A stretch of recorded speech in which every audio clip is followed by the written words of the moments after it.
காக்க வாராரு.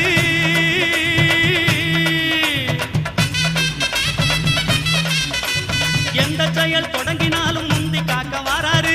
இருப்பவர் இல்லாதவர் பேதம் பார்க்க மாட்டாரு.